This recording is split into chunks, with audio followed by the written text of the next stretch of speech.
ನಿನ್ನೆ ತಡರಾತ್ರಿ ಭಾರತೀಯ ಸೈನಿಕರು ಆಪರೇಷನ್ ಸಿಂಧೂರ್ನ ಹೆಸರಿನಡಿನಲ್ಲಿ ಪಾಕಿಸ್ತಾನದ ಭಯೋತ್ಪಾದಕ ನೆಲೆಗಳ ಮೇಲೆ ದಾಳಿಯನ್ನ ಮಾಡಿರುವುದನ್ನು ನಾನು ಸ್ವಾಗತಿಸ್ತೇನೆ ಮತ್ತು ಅತ್ಯಂತ ಹೆಮ್ಮೆಯಿಂದ ಖುಷಿ ಪಡ್ತಾ ಇದ್ದೇವೆ.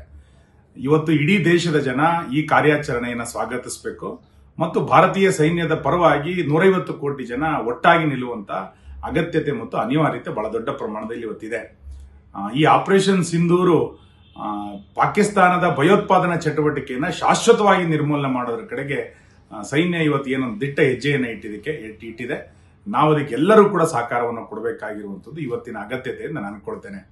ಇಂತಹ ಸಂದರ್ಭದಲ್ಲಿ ಕೇಂದ್ರ ಸರ್ಕಾರ ಮತ್ತು ಸೈನ್ಯಕ್ಕೆ ಮಾನಸಿಕವಾಗಿ ಧೈರ್ಯವನ್ನ ನಾವೆಲ್ಲರೂ ಕೂಡ ಕೊಡೋದ್ರ ಮುಖಾಂತರ ಕೇಂದ್ರ ಸರ್ಕಾರ ಕೊಡುವಂತ ಸೂಚನೆಗಳನ್ನ ದೇಶದ ಆಂತರಿಕವಾಗಿ ನಾವು ಪಾಲಿಸ್ತಾ ಆಂತರಿಕವಾಗಿಯೂ ಕೂಡ ನಮ್ಮ ಭದ್ರತೆಯನ್ನು ನಾವು ಮಾಡಿಕೊಳ್ಳುವಂಥದ್ದು ಅಗತ್ಯತೆ ಇದೆ. ಈ ಹಿನ್ನೆಲೆಯಲ್ಲಿ ಸೈನ್ಯಕ್ಕೆ ಎಲ್ಲ ರೀತಿಯಾದ ಸಹಕಾರವನ್ನು ಕೊಡೋಣ. ಬಹುಶಃ ಸ್ವಾತಂತ್ರ್ಯ ಬಂದ ನಂತರದ ಎಲ್ಲ ಭಯೋತ್ಪಾದನಾ ಚಟುವಟಿಕೆಗೆ ಇದೊಂದು ಅಂತಿಮ ಆಪರೇಷನ್ ಆಗಬೇಕು. ಆ ರೀತಿಯಾದಂತಹ ಕಾರ್ಯಾಚರಣೆ ಆಪರೇಷನ್ ಸಿಂಧೂರ್ನ ಮುಖಾಂತರ ಆಗಲಿ ಅಂತೇಳಿ ನಾನು ಆಶಿಸ್ತೇನೆ, ಸ್ವಾಗತಿಸ್ತೇನೆ. ನ್ಯೂಸ್ ಫಸ್ಟ್ ನಿರ್ಭೀತಿಯಿಂದ ನಿಮ್ಮ ಪರವಾಗಿ.